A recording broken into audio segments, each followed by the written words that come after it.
Hello friends, we are beginning here with Laws of the Soul webinar commentaries number 17. We're on page 147.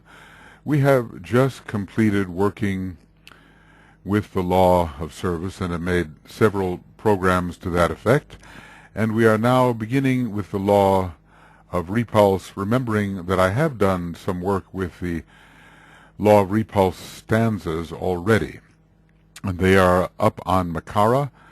You'll find them either under old commentaries or under Law of Repulse commentaries. And they deal with the stanzas per se, but let us look at the nesting in which these stanzas are found. We're now dealing with the fourth law of the soul, and DK says that it is a most interesting law to consider.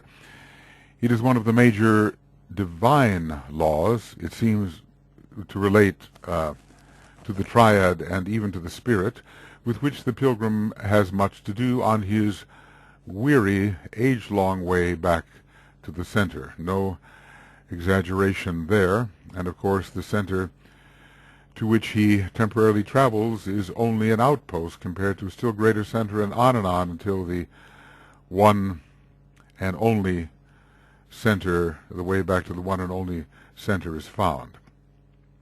It is the fourth law governing or controlling the life of the soul, and with each one of these laws, because of their number, there will be a ray connection, at least so far, with the number. Law of sacrifice with ray 1, although we're given ray 4, law of magnetic impulse with ray 2, law of service, a connection with ray 3, though also with ray 6, and the law of repulse with ray 4, because it is the fourth law, but of course specifically with ray 1. So in this respect, the law of sacrifice and the law of repulse are similar. And you know that I have done some work on this already, some commentary work, when these laws appeared in a treatise on cosmic fire. So the exoteric name law of repulse, but the esoteric name the law of all destroying angels. And we have here the idea that the soul is keenly involved, acting in its role, the angel of the presence, as the angel of the presence, and it symbolized by the angel with the flaming sword, which drives away and scatters those who would enter a sacred domain in a state which is unprepared, and thereby jeopardizing their own welfare.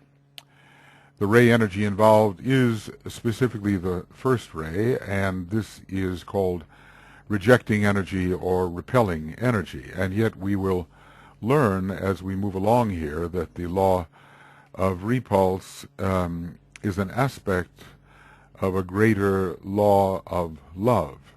So the rejection is temporary, and there is an eventual reclaiming in identification of all that has been rejected, but temporarily to keep the higher states from being corrupted by lower identifications.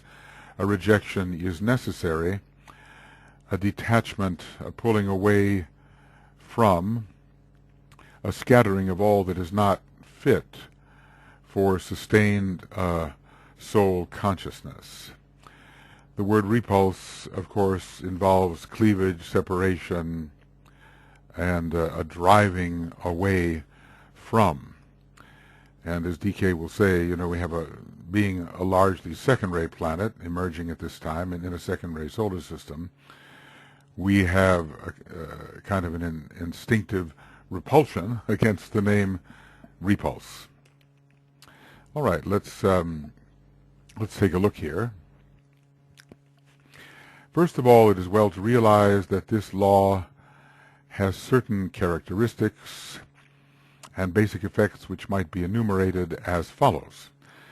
The energy displayed is dissipating in its effect. It's not binding, it's not cohering, it's not magnetic and attractive. It tends to disjoin certain things that were related, but not related in the right way as far as the soul standard is concerned.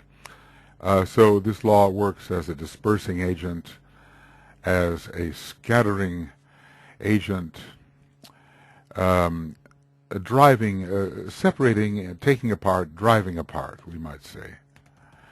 Driving that which cohered apart, or maybe better English, driving apart that which formerly cohered. Okay, when in active expression, it causes an active scattering or rejection of the aspects of form life, especially those aspects to which the individual was deeply attached or with which he identified. Notice that we have here the contrast of life consciousness with form.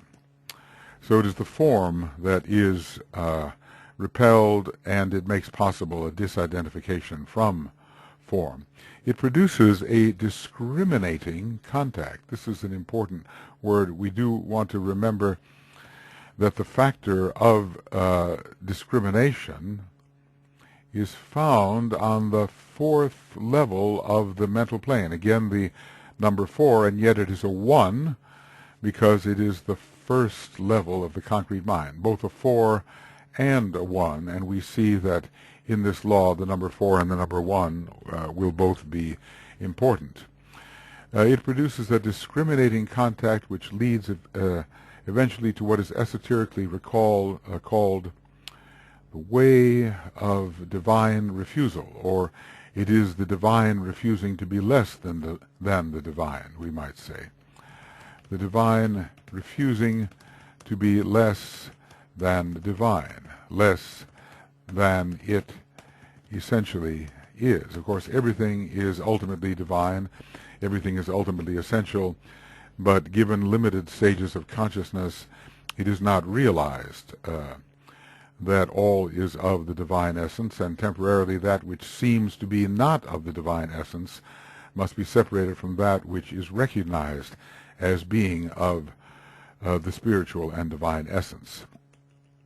It is nevertheless an aspect of the law of love, I suppose a greater law of love. I wonder if it's a systemic law or really a cosmic law of love, of the Vishnu or Christ aspect.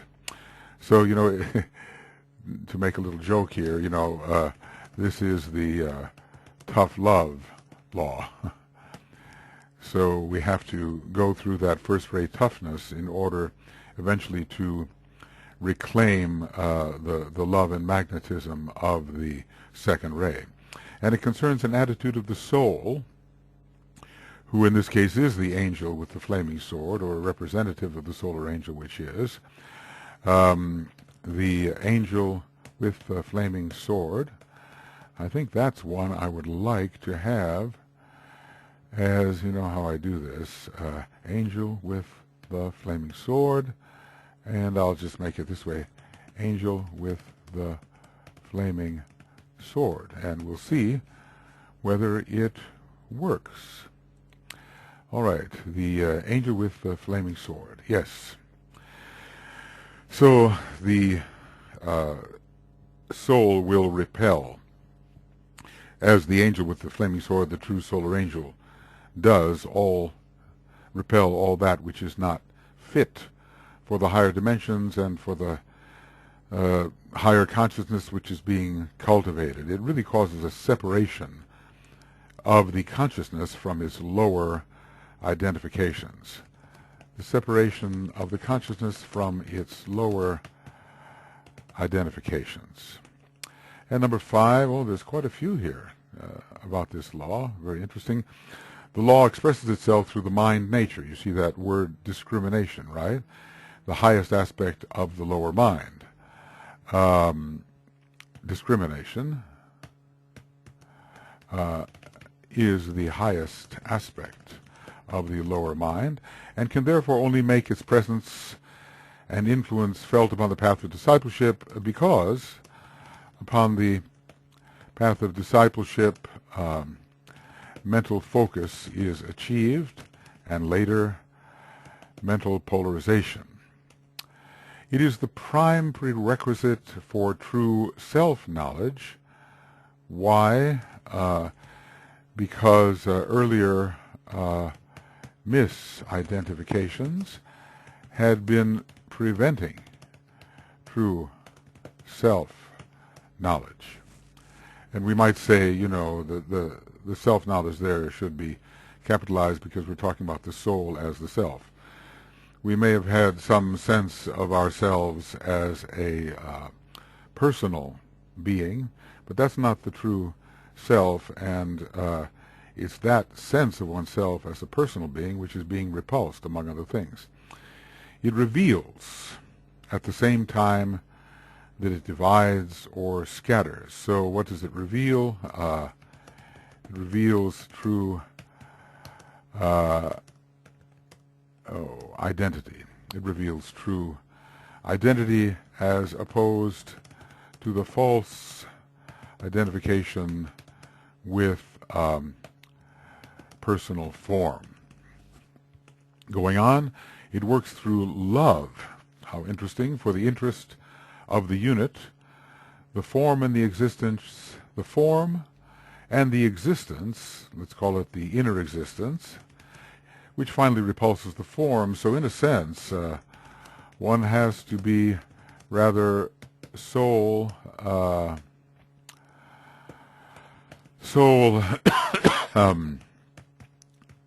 identified in order to use this law. It is, well, we'll be told, it is a law that is working in relation to the spiritual triad, so it's rather, in a sense, higher than the first three laws.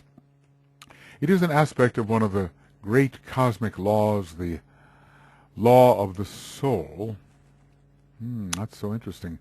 Which is the cosmic law of attraction. And we do remember the law of magnetic impulse was the inner nature of the law of attraction. But here, the law of the soul, this is the cosmic presentation of the law of the soul.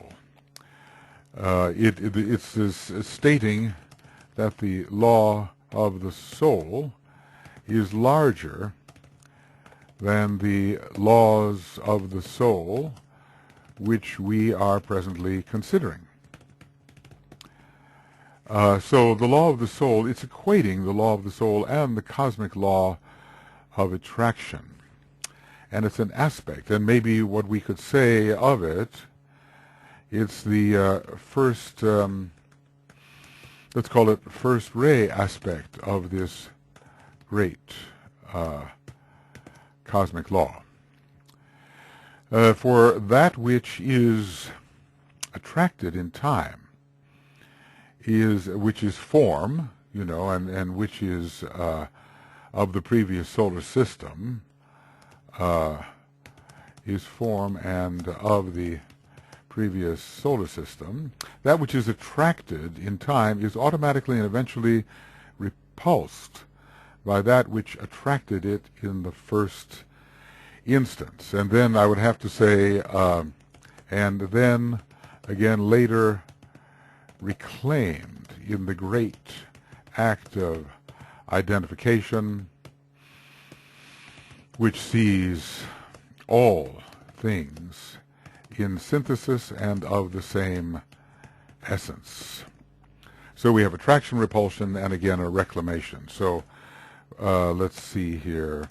Let's call it attraction, initial attraction, then repulsion under the law of repulse, and then a reclamation under universal identification. All right. Let's review that because those are really rather, there's a list of 8 things there. It's dispersing and dissipating its effort. It causes the scattering or rejection of form life.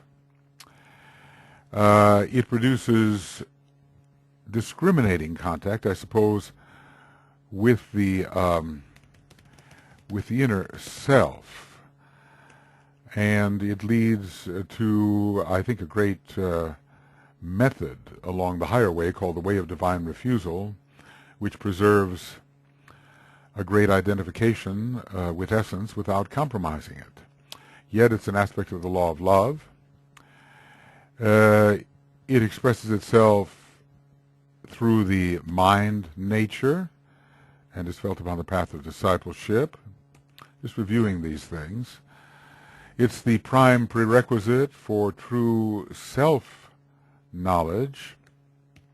It's revelatory and scattering at the same time.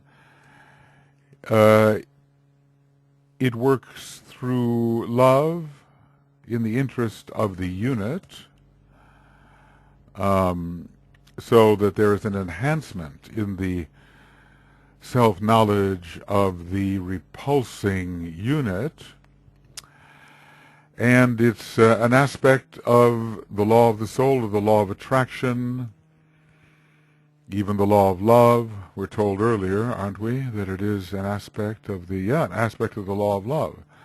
So it's an aspect of the law of the soul, the law of love, the law of attraction. So we could say there are three laws of which DK says it is an aspect: love, soul, and attraction. And was that number 7? I'm sure there's a number 8 here. Well, in order to find that, I'm going to have to go to page 148 of this. Yes, Esoteric Psychology 2, page 148. It is an aspect of one of the great cosmic laws. It works in the interest of the unit. Now that is that's the 7, and here this should be an 8. And that's what I'll try to make it, an 8. Hopefully it will, yeah. All right, there we go. Okay, trying to get all these things lined up here a little bit. And, well, close enough, I think. All right, this law is one which primarily begins to impress the divine purpose upon the consciousness of the aspirant. Notice we're still called aspirants here. You can be really a fairly advanced disciple working under the law of repulse and still be called an aspirant. But if it's impressing the divine purpose, it would involve the monad and also atma as the representative of the monad. It begins to impress the divine purpose upon the consciousness of the aspirant and dictates to him, notice the first ray connotation, dictates to him those higher impulses and those spiritual decisions, we might call that atma or Saturn, which mark his progress upon the path.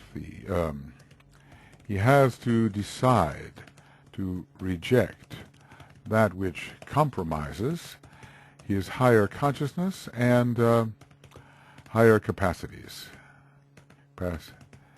Okay.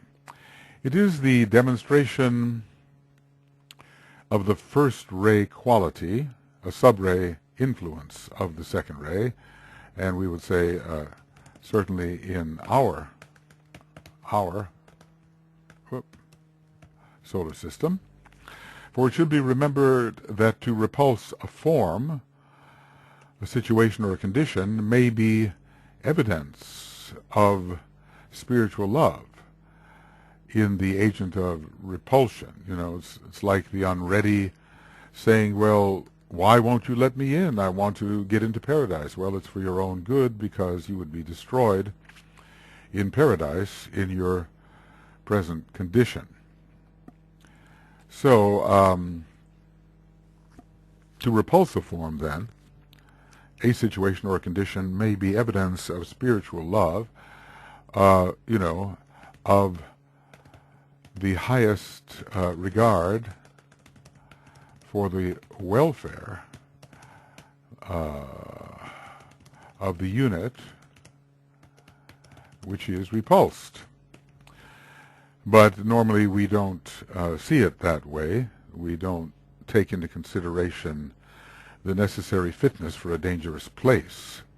When we're told you can't, we think that the agent which tells us you cannot is against our welfare, and it can be exactly the opposite.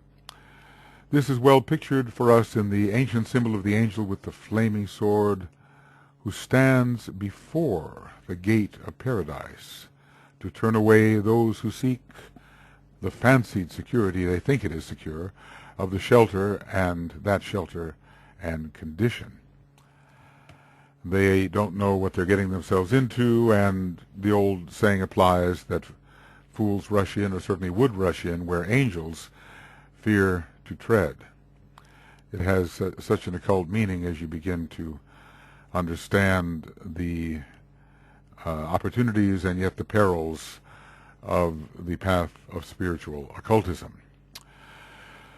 The angel acts in love and has so acted down the ages, for that state of realization, which we call paradise, is a place of essential danger for all, save those who have earned the right to sojourn there. And this is what we have to remember. As I said, the tough love law. The angel protects the unready aspirant, not the place which he seeks to enter, though that too, DK informs us, is protected, as when the ashram is protected from our possible intrusions and our unsuitable energies. But anyway, in this particular case, it is the unready individual who is being protected, and not the place he seeks to enter, and safeguards him from the risks and perils of that initiation which must be undergone before he can pass through the 5 divisions of paradise to the place where light dwells, and the masters of the wisdom live and work. Well, the 5 divisions of paradise are these 5 divisions the first 5 initiations, or do we take it even higher and talk about initiation 3 through 7, 3, 4, 5, 6, 7? But the masters, of course, don't live and work in the 6th and 7th dimension, so perhaps we do have to think of the first 5 initiations. I suppose the angel is guarding the unready even from the first initiation that we call the birth of the Christ, though the need for guarding, I suppose, intensifies as the initiations rise. So we can't rush into initiation, is what it's saying here. We cannot rush into initiation, and in certain ceremonies there is a real consequence were the candidate to attempt to rush into the initiation chamber on his own volition and without preparation or permission. So there are risks and perils which must be undergone. Let's see, what are they really saying here? The angel protects the unready aspirant, not the place he seeks to enter, and safeguards him from the risks and perils of that initiation which must be undergone, whichever one it is, before he can pass through each of the 5 divisions of paradise. So he has to prepare for each initiation, and the angel will test him to make sure he is fit. the angel will test each candidate to make sure that he is fit to enter the chamber of initiation.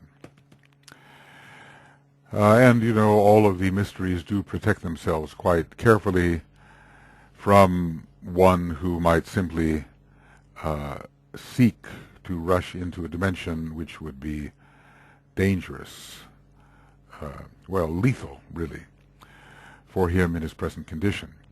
This is the thought which lies behind the Masonic procedure whereby the tiler stands outside the door of the lodge with a drawn sword to protect the secrets of the craft from the unready. Well, there DK has spelled it out. The tiler has this sword and sometimes looks like a flaming sword. Can look like a flaming sword to keep the unready from literally barging in to the place where the work is done. Always the work must be protected. So Masonry holds in its symbolism a reflection of that which does interiorly occur in relation to the higher dimensions and the higher initiatory processes of which the Masonic initiations are, the symbolic reflection. They are not the real initiations, though I suppose it's possible for someone to be going through a Masonic initiation at the same time the corresponding real initiation, but inner preparation to do that does not necessarily coincide with joining a Masonic Lodge and going through the various degrees. I would remind you also that this law is an aspect of the fundamental law of love. Well, he did say that earlier, and also the law of the soul and also the law of attraction, that as it is an aspect of the fundamental law of love, it concerns the psyche or soul. And therefore its function is to further the spiritual interests of the true man and to demonstrate the power of the second aspect, the Christ consciousness, and the power of divinity. So its function is to demonstrate the power of the second aspect, which had been hampered heretofore by wrong attachment and wrong identification. So that attachment, that identification is cut by the law of repulse. It rejects the undesirable, at least the undesirable at that time, undesirable in the sight of the soul. It rejects the undesirable in order to find that which the heart and soul, the heart as soul, craves, and thus leads the weary pilgrim from one rejection to another. Neti, neti, not this, not that, not this, not that, until with unerring choice, there is Saturn, there is Atma, he makes the great decision. So yes, indeed, Saturn, Atma, Libra, and the sixth initiation. I guess this law can take us to very high levels, relatively speaking, and although we can say that the advanced disciple is the one who really begins to use it, because I think, the true angel with the flaming sword in a way is met at the third degree, though some reflection of that angel will be found at the earlier degrees. It's really at the third degree that we're entering the ashram as a fiery experience, and there we find the home of the angel of the presence, which I think in this case also serves as the angel with the flaming sword, the angel with the presence being, as I've been defining it at least, that expression of the solar angel, that emanation of the solar angel which places itself upon the higher mental plane and within the causal body, and there stands supervising the development of the human being over many millions of years. We will divide what we have to say about the functioning and effect of the law of repulse into three parts. So the law of repulse and the function and quality of desire. Well, we have to change the caliber of our desires if we are truly going to repulse the undesirable. So we change the quality of our desires when, if we are to repulse or repel the undesirable. The law of repulse, as it expresses itself upon the paths of discipleship and initiation. And then the third is the one that, in a way, I already treated. I didn't realize that I'd be coming back and actually working with the text of the book, so I thought I would deal with the old commentary work, but I discovered really that unless one discusses the texts that surround those old commentary sections, then something is lost. So that I did with the techniques of integration, discussing all of the texts as well surrounding those 7 stanzas for the techniques of integration. The law of repulse is it drives in 7 directions and forces all that it contacts back into the bosom of the 7 spiritual fathers. I suppose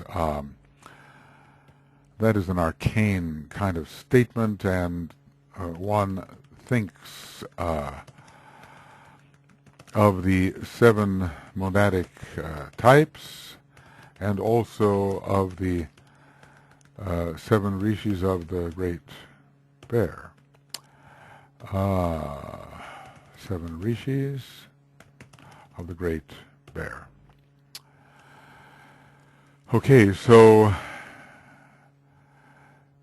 what he has to say about the law of repulse will be handled under 3 sections. And the first 2 sections I did not treat, and maybe I did treat the last one, but we'll see whether there's any text around it that needs some discussion. This law works through the soul in all forms. We would say that the soul is the repelling agent of the monad, really. It does not literally affect matter except insofar as form is affected when the soul withdraws or occultly repudiates. We can see that this law can be related to the 4th initiation, when even the causal body is repudiated and the man stands in his more essential nature, bereft in a way of all that with which he had identified himself heretofore. So form is then affected, and the many lives will return to various reservoirs, but in an enhanced condition. This law can be related to the 4th initiation. It will be apparent, therefore, that our understanding of its activity will depend largely upon the measure of soul force of which we may be individually aware, and the extent of our soul contact. Otherwise, as often happens when we teach this law of repulse in our esoteric psychology class, people still identified with the personality begin repulsing from the personality level. And it causes a lot of unnecessary cleavages. They are then the imposter, they are acting as if they are the soul. Well, you have to act as if sometimes, but they think that they are the soul repulsing, and in fact they have not really identified as soul, but are quite identified as, at this point, a willful personality repulsing what they don't like. It seems to be an inevitable result, and when classes go through this particular study, there's a lot of upheavals in the lives of the students, but it's just a lower reflection of the real thing. Our point upon the ladder of evolution will govern our manipulation of this law Well, we can say perhaps our wielding of this law, if such a term as manipulation can be used, and determine our capacity to be sensitive to its impact coming as it does from above, from the triad, and even from that part within ourselves which is the monad. So our point upon the ladder of evolution will govern our manipulation of this law and determine our capacity to be sensitive to its impact. If we are unable to respond to its influence in any measure, that in itself is sufficient to indicate our development, that we are not ready to detach, to disidentify, to repudiate lower identifications. Unless the mind is active, I think Mercury will come in here, and also Scorpio, Mercury being the hierarchical ruler of Scorpio, and therefore discriminating between that which holds the consciousness in its vice and that into which the consciousness is to be liberated.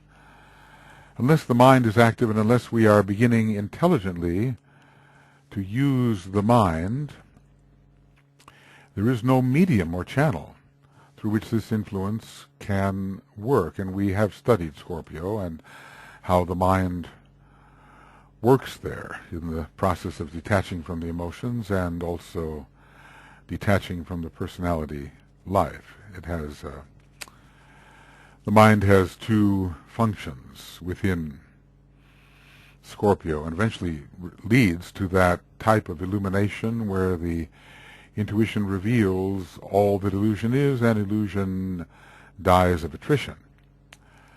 So the mind must be active, the discriminating mind, let us say, the discriminating mind, which knows the difference.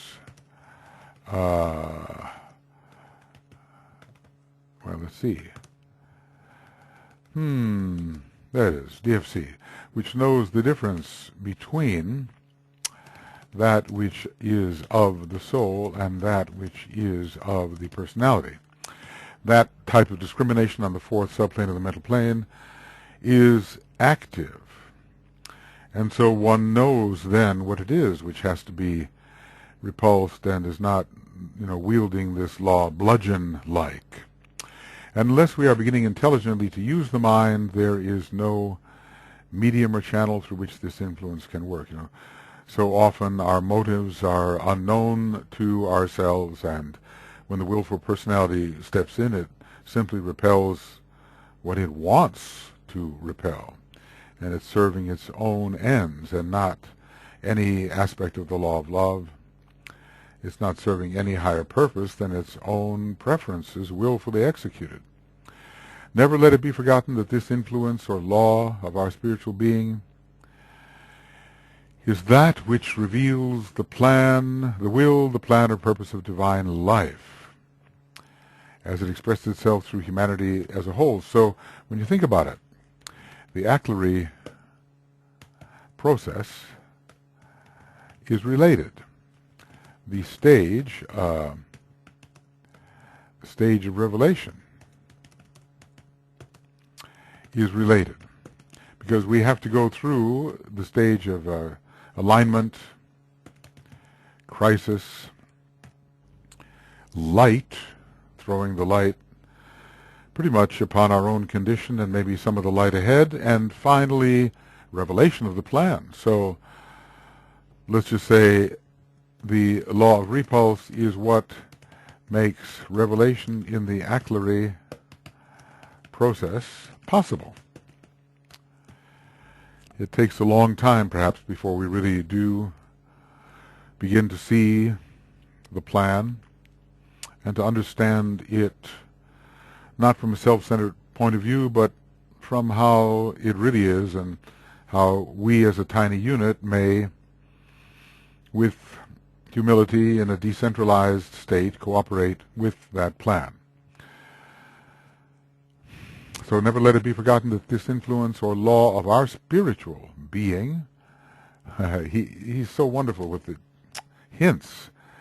Thus, a law of the triad, because that which is spiritual belongs to the spiritual triad. Even the atmic plane is called the spiritual plane, the nirvanic or spiritual plane.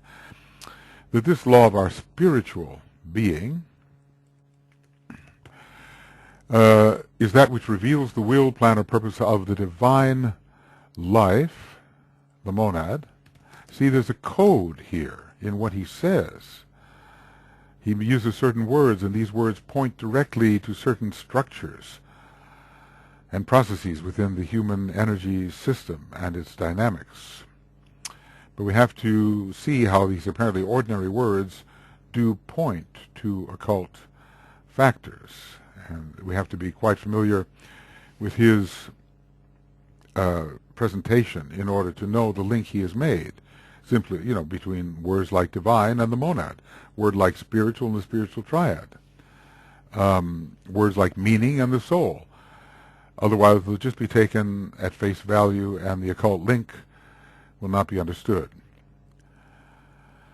So excuse me, it will is that which reveals the will, plan, or purpose of the divine life, as it expresses itself in the individual or in humanity as a whole. So it is revealing that which has to do with the highest aspect in the human being, revealing that which has to do with the highest aspect within the human being, the will aspect.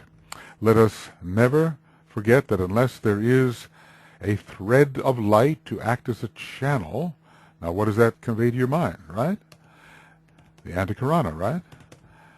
So he's without naming it, at least not yet, he's giving us a hint as to that along which the energy travels. Antahkarana and also the sutratma, which is always there, the life thread is always there. A channel, that which this law can convey will remain unknown, unrealized, and useless. In other words, we do have to touch the spiritual triad via the antahkarana, and thus have some consciousness of the triad, or what this law conveys cannot be known. These laws, and I suppose he means particularly the three forthcoming, these laws are the laws which govern predominantly the spiritual triad. But of course, we have to remember that the true ego is the spiritual triad.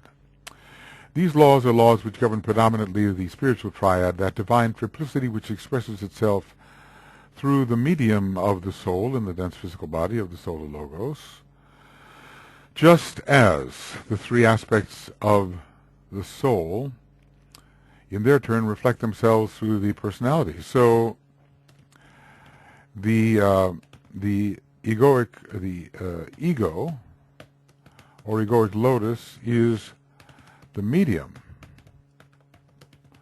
through which the laws of the soul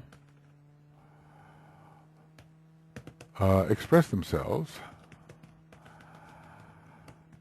and especially the last four laws, I suppose,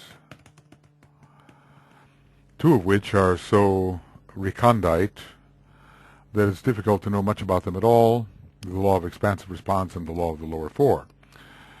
But of these two laws, the law of repulse and the law of elevation, as it is called, or the law of group progress exoterically, are obviously connected with the spiritual triad.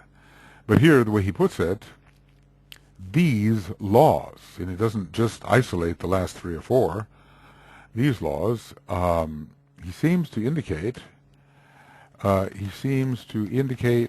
all soul laws. Well, we do remember and must remember that the true soul, the true consciousness, is not that consciousness which has been ensheathed within the causal body, but it is the unsheathed consciousness of the spiritual triad. Well, in a way, it's still a sheathed consciousness because it is the monadic consciousness, and even the monadic consciousness is sheathed when one might consider our logoic consciousness without the monadic vehicle, and on it goes.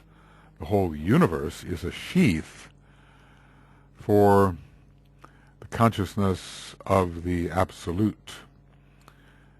But there all words fail and everything leads to contradiction.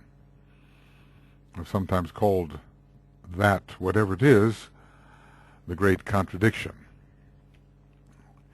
in which all possibility, including all contradictory possibilities, are simultaneously found. Maybe it thus annihilates itself and so is called a great negation.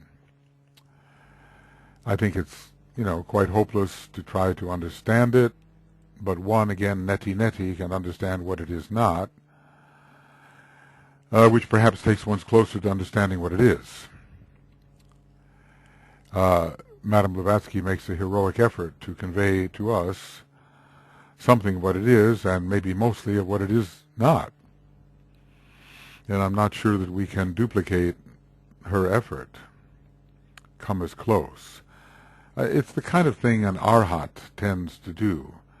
Maybe by the time you're a master, you just give up, or just realize the impossibility of describing the indescribable.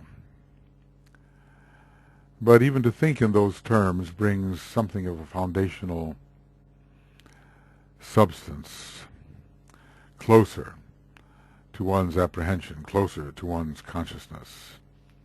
One cannot say when the light of illumination will break through, and it'll only be a temporary illumination preparatory to a still greater. It can happen at any time, but all the time preparation is being made for that.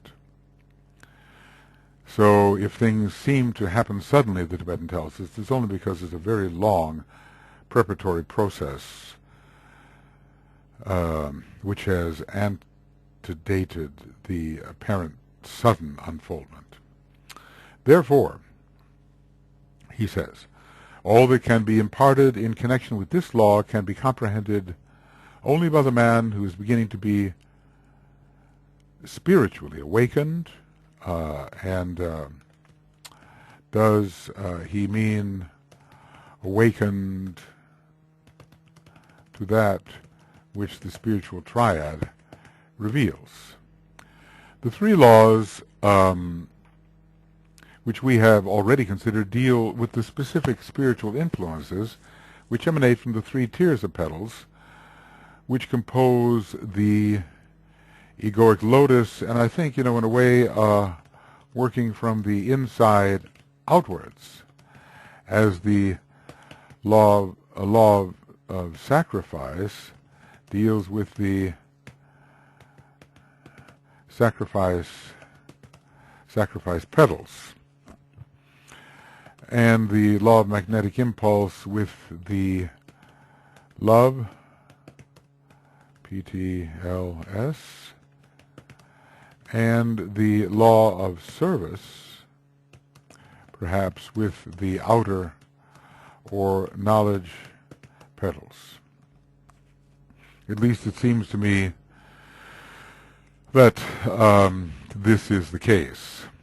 And here he does seem to contradict what he earlier said, because what he's telling us here is the first three laws have a lot to do with the structure of what we call the egoic lotus. First three laws have to do with the structure and consciousness of the egoic lotus. And, a little bit higher here, he does say that these laws govern the spiritual triad. But now he says the first three are influences emanating from the three tiers of petals of the egoic lotus. These are energy and consciousness centers. These tiers are centers of energy and consciousness. Right.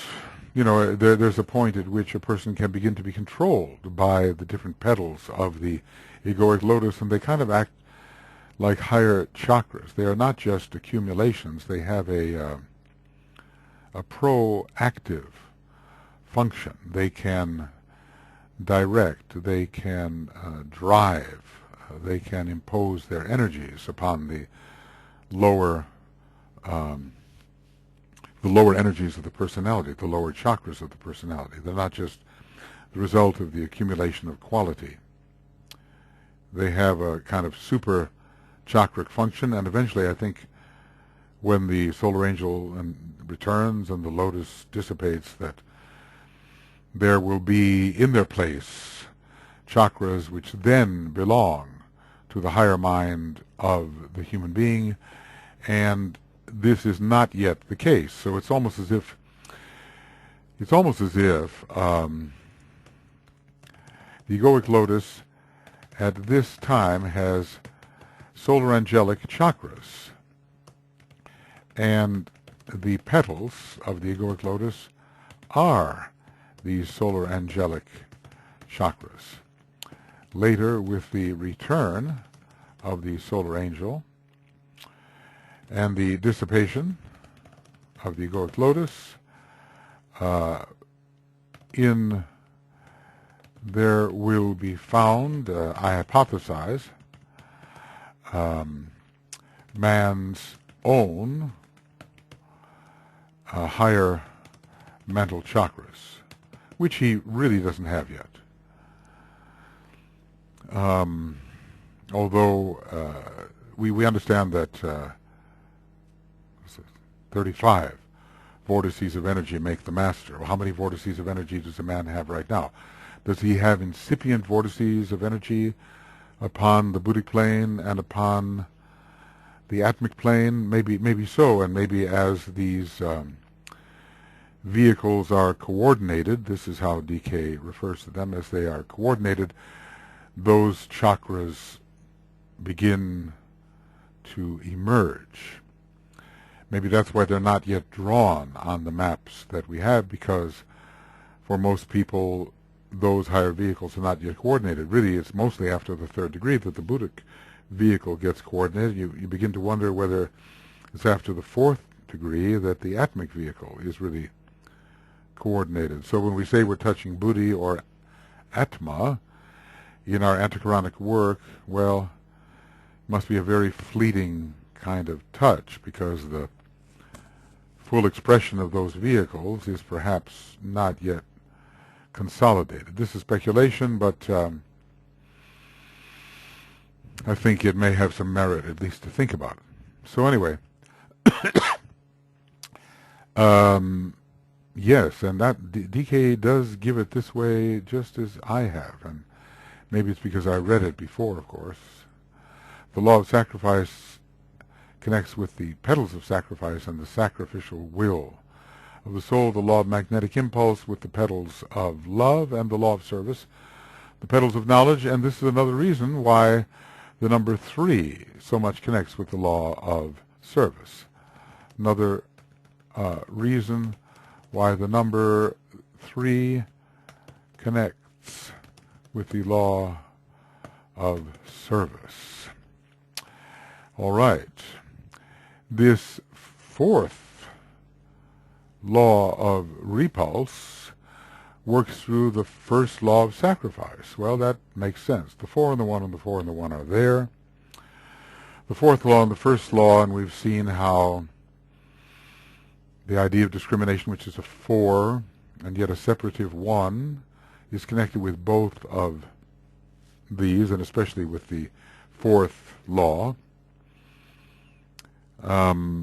And how the first ray is connected with this fourth law, and the fourth ray with the first law, the 4 and the 1.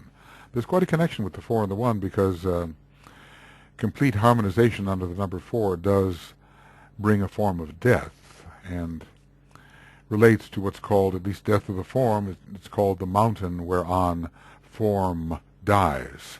That's one of the names of the fourth ray Lord, showing its connection to the fourth ray, and DK emphasizes this connection of the 1 and the 4. So the fourth law of repulse, it works through the first law of sacrifice and carries to the aspirant the quality, influence, and tendency of the spiritual triad, which is repudiating. Well, the spiritual triad is mostly, except for its very lowest point, within the cosmic etheric body of the solar logos. And it is in a way repudiating the aspects of man that were formed in the dense physical body of the solar logos. So the law of repulse carries to the aspirant the quality, influence, and tendency of the spiritual triad, the threefold expression of the monad.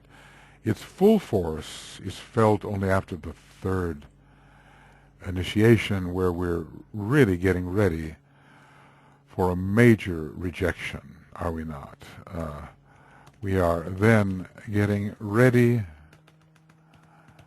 for a major rejection in which the power of the Spirit for the first time is consciously felt. So the triad is the personality of the Spirit, and the triad is really conveying spirit force to the soul and to the personality. So the aspirant receives this quality of the Spirit mostly after the third initiation. Can we call the aspirant, the third degree initiate, an aspirant? Well, it all depends on the context, doesn't it?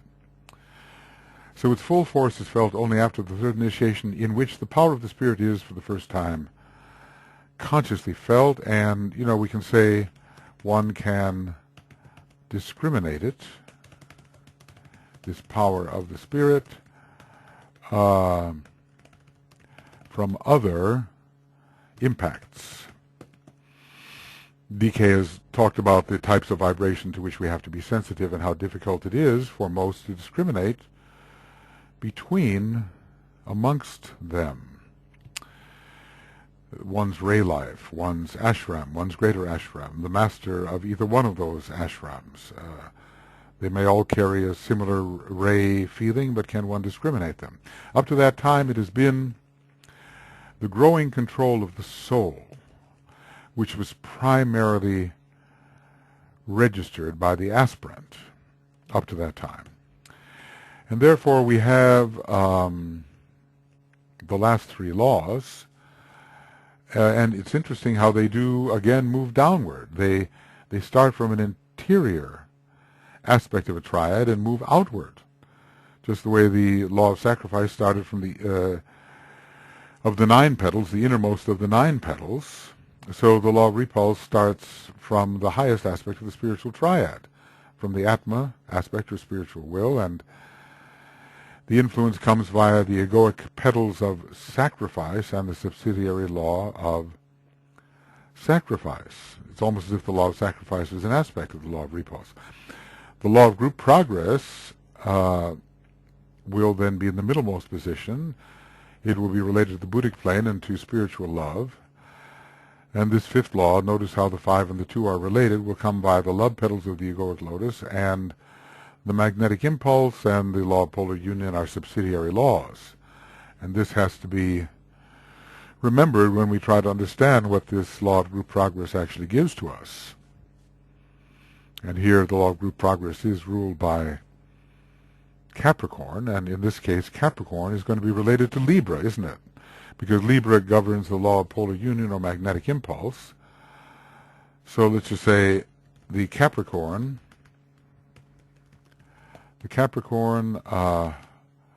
of the law of group progress is related to the Libra of the law of polar union and or the law of magnetic impulse. Interesting. The law of expansive response, I don't know if we have an astrological correlate there. It's related to manas, to higher spiritual mind, and it is the sixth law. The 3 and the 6 are always related. DK tells us 2 1s are 2, 2 2s are 4, 2 3s are 6s, and it comes via the knowledge petals and the subsidiary law of service. And we'll try to understand the connection. That subsidiary law of service is related to both Aquarius and to Pisces. And what will be this higher astrological sign? They all have to be connected, I would say, with some, at least one astrological sign, maybe in 1 or 2 instances, maybe in more. Well, you know, I'm going over these things and realizing, maybe for the first time, some of these connections. It pays to keep reading. So this is the end of Laws of the Soul webinar commentaries number 16, and we're on page 150. And we will go on to the beginning of Laws of the Soul webinar commentaries number 17. Or was this 17? I'm always doing that, you know. So maybe this was... Yeah, it was 17. Oh, I have to be careful. All right. I've done it a couple of times already and said, and now we move on to something we've already done. So this is the end of 17 and the beginning of number 18 on page 151. I'll review a little bit of this when I come to it the next time. So we'll go on shortly and we'll see you then.